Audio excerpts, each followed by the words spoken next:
नमस्कार मित्रांनो, मंथन चॅनलमध्ये आपलं स्वागत आहे. नगरपालिकेच्या इलेक्शनाच्या ज्या पद्धतीच्या रणधुमाळ्या सुरू झाल्या तशा आरोप आणि प्रत्यारोपाच्या फाईलही सुरू झाल्या. ज्या पद्धतीने या निवडणुकीचे चित्र आता रंगताना दिसत आहे त्या पद्धतीने आरोपही वाढताना दिसत आहेत. खऱ्या अर्थानं ज्या पद्धतीनं बीड नगर परिषदेचं इलेक्शन आणि राजकारण ज्या पद्धतीनं रंगत चाललंय ना, तर या रंगलेल्या राजकारणामधले अनेक स्वर अनेक पद्धतीनं सामाजिक पटलावर आपली छटा मांडत आहेत. खऱ्या अर्थानं आज ज्या पद्धतीने पप्पू कागदे यांनी आपली पत्रकार परिषद घेत ज्या पद्धतीच्या खंत व्यक्त केल्या त्या खंतांच्या मागे काय भूमिका आहे, अजिंक्य चांदणे यांना नेमकं राष्ट्रवादी शरद पवार चंद्र पवार गटाकडून का डावलण्यात आलं आणि सामाजिक परिस्थितीमध्ये ज्या परिस्थितीत योगेश क्षीरसागरांची परिस्थिती केली तशीच परिस्थिती पप्पू कागदेंची करायची होती का, अशा अनेक प्रश्न आता समाज पटलावर सोडून या निवडणुकीनं नवीन मार्गक्रमण केलाय. वास्तविक स्वरूपात ज्या पद्धतीनं या लोकशाहीच्या हितासाठी आणि कार्यकर्त्यांच्या समृद्धीसाठी आरक्षण ही भूमिका मांडून सगळ्यांना न्याय मिळवण्यासाठी निर्माण केलेली ही संकल्पना खऱ्या अर्थानं या राजकीय लोकांनी स्वतःच्या मतलबासाठी आणि स्वार्थासाठीच वापरण्याचा प्रयत्न केला का काय, असाही प्रश्न आता याचंही उत्तर आपल्याला शोधणं गरजेचं आहे. अशा अनेक भोवऱ्यात सापडलेली ही नगरपालिका निवडणूक ही फक्त बीडचाच प्रश्न नाहीये, तर हा प्रश्न प्रत्येक महाराष्ट्रातल्या कानाकोपऱ्यातल्या प्रत्येक नगर परिषदेचा आहे. कारण की या नगर परिषदेच्या संदर्भातून ज्या पद्धतीने स्थानिक विकास आणि स्थानिक जी अडचणी आहेत ते सोडवण्यासाठी निर्माण केलेली व्यवस्था आज कशा पद्धतीने राजकारणाचं रणांगण बनलंय आणि स्वतःच्या पत्त्यावर स्वतःची पत्रवळीवर कशा पद्धतीने भात वळण्याची जी कवायत सध्या आपल्याला दिसून येते ना, याचंच आज विश्लेषण या व्हिडिओमध्ये करूया. खरं तर पाहिलं तर ज्या पद्धतीनं बीडच्या नगरपालिका इलेक्शनचं ज्या पद्धतीच्या पटलावर सारीपाटावर ज्या पद्धतीच्या भूमिका मांडण्यात आल्या त्या भूमिकेत पहिल्यांदा चर्चित नाव होतं पप्पू कागदे. पप्पू कागदे हे नाव राष्ट्रवादी अजितदादा गट पवार गट यांच्याकडून हे सगळ्यात चर्चित नाव होतं. सुरुवातीच्या 3 दिवस हे नाव सगळ्या शहरातल्या प्रत्येक घटकापर्यंत चांगल्या पद्धतीने चर्चा निर्माण करून ज्या पद्धतीने या निवडणुकीची मोर्चे बांधणी केली आणि प्रत्येक वार्डामध्ये नगरसेवकाच्या भूमिका या आपल्याकडे वळून घेण्यासाठी हा कट रचल्याची स्पष्ट आरोप आज पप्पू कागदेंनी आपल्या पत्रकार परिषदेत केला. त्यांच्या जोडीला अजिंक्य चांदणे की जे राष्ट्रवादी शरदचंद्र पवार गटाच्याकडून एक प्रबल दावेदार होते.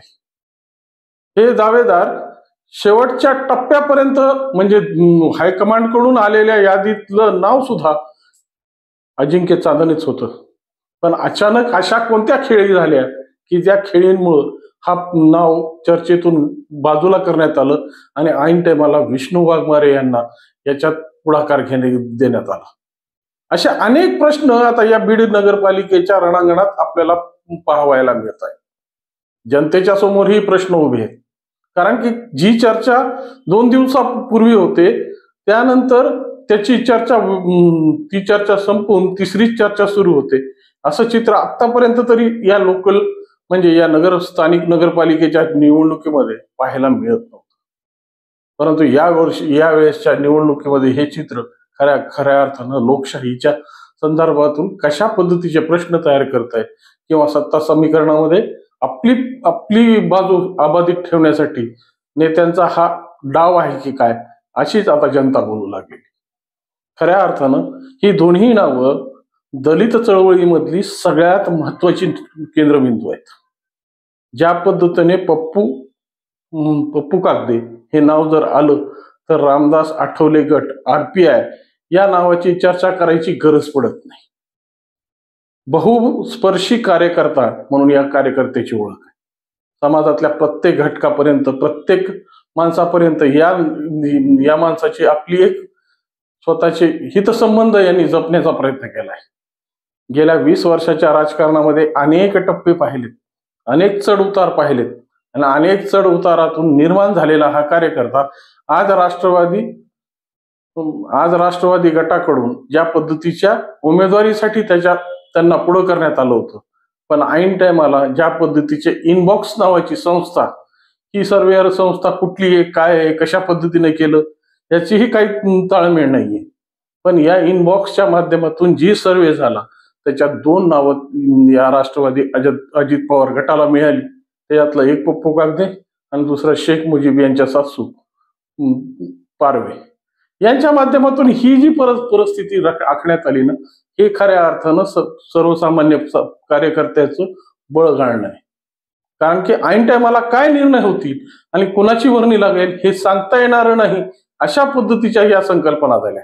खऱ्या अर्थानं ज्या पद्धतीने समाजात काम करणारी लोक आपल्या प्रत्येक गोष्टीचं समर्पण करून तळागाळातल्या लोकांपर्यंत पोहोचण्याचा प्रयत्न करतात, काबड कष्ट करून आपलं नाव कुठेतरी उज्ज्वल करण्याचा लौकिक करण्याचा प्रयत्न करतात, किंवा या सगळ्या चंदनासारखं झिजून जेव्हा अशा पद्धतीची काहीतरी फलित मिळण्याची वेळ येते त्यावेळेस अचानक पॅराशूटून उतरलेले काही उमेदवार हे अशा होतकरू आणि अशा कष्टकरू कार्यकर्त्यांच्या कष्टावर पाणी सोडून जातात.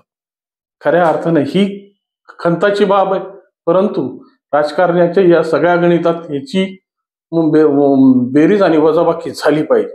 कारण की जोपर्यंत सर्वसामान्य माणसाला न्याय मिळणार नाही, सर्वसामान्य कार्यकर्त्याला न्याय मिळणार नाही, तर या लोकशाहीची जी बीज आमच्या पूर्वजांनी पेरून ठेवली, ज्या या लोकशाहीच्या माध्यमातून सामाजिक परिस्थिती बदलण्याचा प्रयत्न करण्यात आला, ती लोकशाही खऱ्या अर्थानं जिवंत राहील का, हा प्रश्न याच्यातून तयार होतो. राहिलं अजिंक्य चांदणे हा कार्यकर्ता DPIच्या माध्यमातून ज्या परिस्थितीत घडला, कारण की जेव्हा कळत नव्हतं तेव्हाच वडिलाचं छत्र हरवलं, आणि या परिस्थितीत सुद्धा वडिलांनी दिलेला वारसा हा अबाधित ठेवून सामाजिक परिस्थितीमध्ये आपल्या पद्धतीनं आपल्या बांधवांसाठी जे संघर्ष या अजिंक्य चांदणेंनी उभा केलेला आहे ना, त्यासाठी आजही दलित चळवळीतलं प्रमुख नाव म्हणून अजिंक्य चांदणेची ओळख निर्माण झालेली. परंतु या सगळ्या गोष्टी जरी खऱ्या असतील, पण राजकीय सारीपाटामध्ये 2 मिनिटात जसे नाव बाजूला गेलं आणि ज्या पद्धतीनं विष्णू वाघमारे यांचं नाव चर्चेत आणून सगळ्या गोष्टीवर पडदा पडला. या सगळ्या गोष्टींची उकल करण्यासाठी आज ज्या पद्धतीने ही दोन्ही कार्यकर्ते आपल्या पत्रकार परिषदेत बोलत होते आणि पत्रकार परिषदेमध्ये ज्या पद्धतीचे आरोपाच्या फायली आज या दोन्ही गटांवर येत होत्या, खऱ्या अर्थानं ही सगळ्यात मोठी राजकीय परिस्थिती ही ढासळलेली दिसते. कारण की खऱ्या कार्यकर्त्यांना जेव्हा मुठमाती आणि पॅराशूट मध्ये आलेल्या कार्यकर्त्यांना मलिदा ही जर संकल्पना पुढे येत असेल, तर अशा पद्धतीने इन्व्हेस्ट करणारे किंवा इन्व्हेस्टर या राजकारणात का फलित होणार नाही, हाच प्रश्न या पत्रकार परिषदेतून निघाला. आज खऱ्या अर्थानं जनतेची सेवा करणं, जनतेचे प्रश्न जाणणं आणि जनतेच्या माध्यमातून एक नवीन दिशा देणं हे आज या राजकारणाचं गणित असलं पाहिजे. परंतु आजचं राजकारण कशा पद्धतीनं खेचलं जात आहे ना, हे त्या पत्रकार परिषदेमध्ये ज्या पद्धतीनं पप्पू कागदे म्हणताना बोलले की जमीन माफिया, गुटखा माफिया, मटका माफिया यांचं प्राबल्य या परिस्थितीत वाढलेलं आहे, आणि यांच्या पैशाचा जो होरपळा आज समाज या निवडणुकीसाठी एक इन्व्हेस्टर म्हणून पाहत आहे, त्या इन्व्हेस्टरच्या माध्यमातून निवडणुका जिंकू पाहत आहे.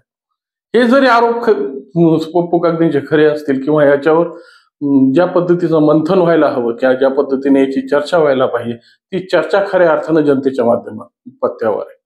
कारण की आता लोकप्रतिनिधी निवडताना जर या सगळ्या गोष्टीची जर आम्ही मंथन केलं आणि या सगळ्या गोष्टीचा जर विचार केला, तरच खऱ्या अर्थानं खरं लोणी आणि खरं आपलं प्रतिनिधित्व आपल्याला निवडण्याची संधी लोकशाहीने दिलेली.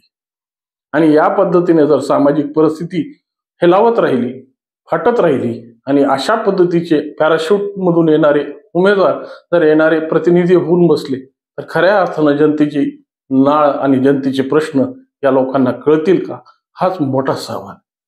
या संदर्भात तुमच्या मनात काही प्रश्न असतील किंवा या संदर्भात काही सूचना असतील तर 100% कॉमेंटच्या माध्यमातून मांडा. व्हिडिओ आवडला असेल तर लाईक, सबस्क्राईब आणि शेअर करायला विसरू नका. नमस्कार.